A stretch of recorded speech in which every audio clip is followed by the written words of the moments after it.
కుత్బుల్లాపూర్లో hydro అధికారులు కూల్చివేతలు చేపట్టారు. వారి భూముల్లో కనీసం సమాచారం లేకుండా ప్రహరీ గోడను కూల్చివేశారని మండిపడ్డారు. వారాల రాజేశ్వరరావు అనే పేరుపై ఉన్న భూమిని ప్రభుత్వ భూమిగా చూపిస్తూ అందులో నిర్మించిన ప్రహరీ గోడను కూల్చివేశారని బాధితులు ఫైర్ అయ్యారు. ఎందుకు కూలుస్తున్నారని ప్రశ్నిస్తే పోలీస్ స్టేషన్కు తరలించారని ఆగ్రహం వ్యక్తం చేశారు. అధికార దుర్వినియోగానికి పాల్పడుతున్న ఇలాంటి వారిపై కఠిన చర్యలు తీసుకోవాలని డిమాండ్ చేశారు. నోటీస్ ఇవ్వకుండా మన హైదరాబాద్ లో ఏదైతే మా సరిహద్దులలో కంపౌండ్ కట్టుకున్నామో కంపౌండ్ గెలవట్లేదు. మేము ఈ కంపౌండ్ 2009లో నిర్మించడం జరిగింది. మా పాలలో మేము అందరం కలిసి ఎవరు అద్దబందుల వాళ్ళు పంచుకొని ఉన్నాము. ఉంటే వీళ్ళు ఎప్పుడో 2010లో మార్టిగేజ్ ఏదో పెట్టుకుని ఏదో చేసుకున్నారని చెప్పేసి వీళ్ళు హైదరాబాద్ ఇవాళ పొద్దున వచ్చారు. దీనికి ఆ ల్యాండ్ కి ఎటువంటి సంబంధం లేదు.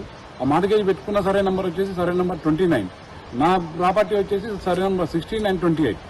ఈ నా అద్దుబందులలో పంచుకున్న అద్దుబందులలో నా అంతలా మేము కంపౌండ్ కట్టుకొని ఉంటే ఇవాళ చెప్పా చేయకుండా వచ్చేసి మాకు ఇది రోడ్ కావాలి, ఇలా డాక్యుమెంట్లో రోడ్ ఉందని చెప్పేసి వాళ్ళ ఎవరైతే ఎస్ఎఫ్సీ వాళ్ళు వేరే ప్రైవేట్ వ్యక్తికి అమ్ముకుంటే వాళ్ళకి రోడ్ యాక్సెస్ లేదు. ఈస్ట్ ఫేస్కి రోడ్ 12 ఫీట్ల రోడ్ ఉంది. నా దాంట్లోకించి రోడ్ ఇప్పుడు మాకు రోడ్ కావాలని చెప్పేసి 40 ఫీట్ల రోడ్కు సంబంధం కావాలని చెప్పేసి ఉన్నదంతా డెమాలిషన్ చేసి ఇవాళ హైడ్రా అంటే దౌర్జన్యంగా ప్రైవేట్ ల్యాండ్లకు వచ్చేసి దౌర్జన్యంగా వాళ్ళ గుంజుకోవడం జరుగుతుంది. ఇది ఎందాక సమంజసం అని చెప్పేసి రంగనాథ్ గారిని అడుగుతా ఉన్నాం. ఇది ఒక లేఅవుట్ కాదు, ఎటువంటి రోడ్డు మెన్షన్ ఉండదు. అయినప్పటికైనా కానీ మేము దౌర్జన్యంగా మా దగ్గర అధికారం ఉంది కదా అని చెప్పేసి ప్రైవేట్ వ్యక్తుల మీదకి వచ్చి ఈ రోడ్ అని చెప్పేసి ఉన్న ప్రైవేట్ ల్యాండ్ల నుంచి రోడ్లు తీస్తా ఉన్నారు. మరి ఇది ఎందాక సమంజసం అని చెప్పేసి హైడ్రా కమిషనర్ రంగనాథ్ గారిని అడుగుతా ఉన్నాం.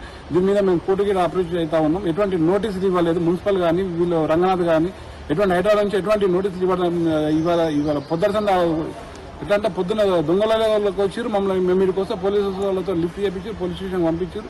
మేము వచ్చే వరకల్లా ఉన్నదంతా డెమాలిషన్ చేసి